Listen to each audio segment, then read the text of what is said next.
Welcome to Devi's kitchen. இன்றைக்கி நம்ம தேவிஸ் கிச்சனில் ஒரு அருமையாக டக்குன்னு சிம்பிளாக ஒரு பிரியாணி சாப்பிட்ணுன்னு நினச்சா நல்லா அருமையாக சுவையான ஒரு சோயா பிரியாணி ரெசிபி தான் நம்ம பார்க்க போகிறோம். இப்போ வாங்க வீடியோக்குள்ளே போயிடலாம். வீடியோக்குள்ளே போகிறதுக்கு முன்னாடி தேவிஸ் கிச்சனை சப்ஸ்கிரைப் பண்ணுங்கள், சப்போர்ட்டு பண்ணுங்கள். இந்த பிரியாணி செஞ்சு கொடுத்தீங்களாக்க செஞ்சவங்களுக்கே மீதம் இருக்காங்க, அவ்வளோ காலி பண்ணிடுவாங்க. அவ்வளோ டேஸ்ட்டு அருமையாக இருக்கும். இப்போ வாங்க வீடியோக்குள்ளே போயிடலாம். சோயா எடுத்திருக்கேன். நான் ஏற்கனவே நல்லா சுடுதண்ணியில் போட்டு ஒரு 2 தடவை நல்லா அலசிட்டு நல்லா தண்ணியெலாம் நான் கொஞ்சம் இறுக்கியாக பிழிஞ்சிட்டு தான் எடுத்திருக்கேன். இப்போ இதில் நம்ம கொஞ்சம் மசாலா பருட்டி எடுத்துக்கலாம். இது கூட நான் இஞ்சி பூண்டு இடித்து எடுத்திருக்கேன். இப்போ இதில் நான் கொஞ்சம் புதினா, கொஞ்சம் மல்லி இலை, பச்சை மிளகா ஒன்று எடுத்து நல்லா ஒன்றும் பாதியமாக இடித்து எடுத்திருக்கேன். இப்போ அதை சேர்த்துக்கலாம். இது கூட இஞ்சி பூண்டு பேஸ்ட்டு 1 ஸ்பூன் சேர்த்துக்கோங்க.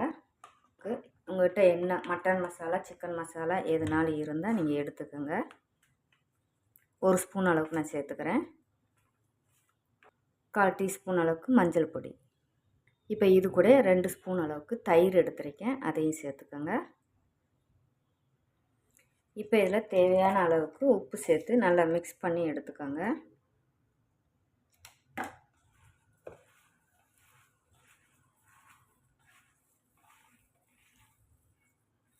இப்போ நல்லாவே மிக்ஸ் பண்ணி எடுத்தாச்சு. இப்போ இது இருக்கட்டும். இப்போ குக்கர் சூடானும் தேவையான அளவுக்கு எண்ணெய் சேர்த்துக்கோங்க.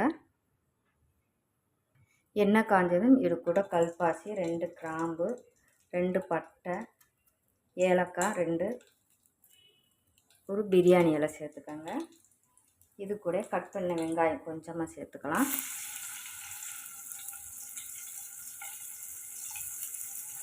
சேர்த்துட்டு இது கொஞ்சம் நல்லா வதக்கி எடுத்துக்கோங்க.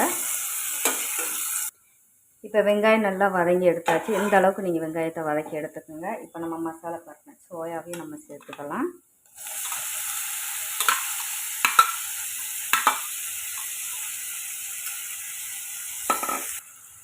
இதை இப்போ நல்லா ஒரு 2 நிமிஷம் வதக்கி விட்டு எடுத்துக்கோங்க.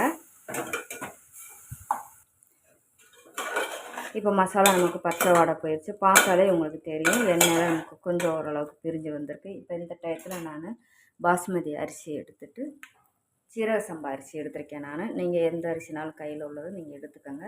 நல்லா தண்ணியை வடிச்சிட்டு எடுத்துக்கோங்க. ஒரு 15 நிமிஷமாக ஊற வச்சு எடுத்திருக்கேன். இப்போ அதை நம்ம சேர்த்துக்கலாம்.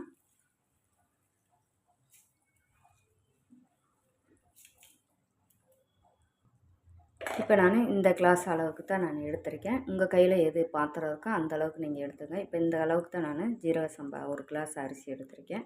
இப்போ இந்த 1 கிளாஸ் அரிசிக்கு நம்ம தண்ணி சேர்த்துக்கலாம். கலந்து விட்டுக்கோங்க. ஹை ஃப்ளேமில் வச்சுக்கோங்க.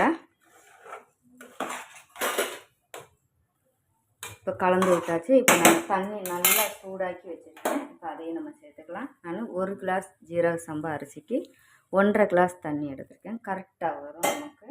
நல்லா சுடுதண்ணி சேர்த்துக்கிட்டிங்களாக்கு ரொம்ப டக்குன்னு உங்களுக்கு வேகமாக நமக்கு பிரியாணி ரெடி ஆகிடும்.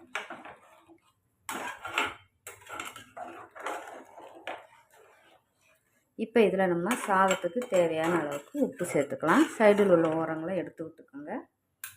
எடுத்து விட்டு இப்போ இதில் கொஞ்சமாக நான் கேப்சிகம் கட் பண்ணி வச்சுருக்கேன். இப்போ அதையும் நம்ம சேர்த்துக்கலாம். சேர்த்துட்டு இப்போ ரைஸுக்கு தேவையான அளவுக்கு உப்பு சேர்த்துக்கோங்க. ஹை ஃப்ளேமில் நான் வச்சுருக்கேன். நல்லா கொதி வரட்டும். கலந்து விட்டுக்கலாம். உப்பு போட்டதுனால கொஞ்சம் கலந்து விட்டுக்கோங்க.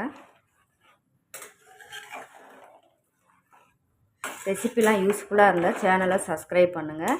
ரெசிபிலாம் பார்த்துட்டு சப்ஸ்கிரைப் பண்ண மறந்துடுறீங்க. சப்ஸ்கிரைப் பண்ணுங்கள், சப்போர்ட் பண்ணுங்கள், ஒரு லைக் கொடுங்க. உங்களுக்கு பார்த்தாலே தெரியும் நல்லா கொதிக்குது. டக்கு நம்ம கொதி வந்துச்சு பார்த்திங்களா. நம்ம சுடு தண்ணி நல்லா சூடாக்கி ஊற்றுறதுனால தான், ஹீட் பண்ணி ஊற்றுறதுனால நமக்கு டக்குன்னு உடனே கொதி வந்துடுச்சு. இதில் கொஞ்சமாக லெமன் வேணால் பிழிஞ்சு விட்டுக்கோங்க. நான் கொஞ்சம் லெமன் பிழிஞ்சு விட்டுக்கிறேன். இப்போ கலந்து விட்டுக்கலாம். உப்பு கரெக்டாக இருக்குது.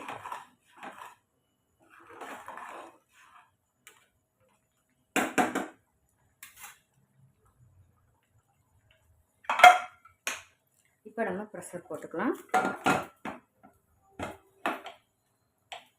ப்ரெஷர் விட்டு இப்போ 1 விசில் விட்டு 1 நிமிஷம் சிம்மில் போட்டு எடுத்திங்கன்னா அருமையான நமக்கு சோயா பிரியாணி ரெடி ஆயிருங்க.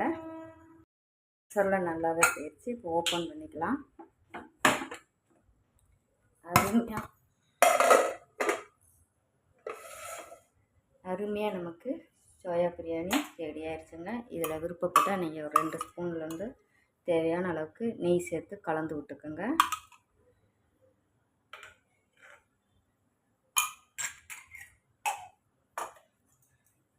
அருமையான நம்ம இன்றைக்கி சோயா பிரியாணி ரெசிபி தாங்க நம்ம பார்த்துருக்கோம். உங்களுக்கு பார்த்தாலே தெரியும், குலையவே இல்லை.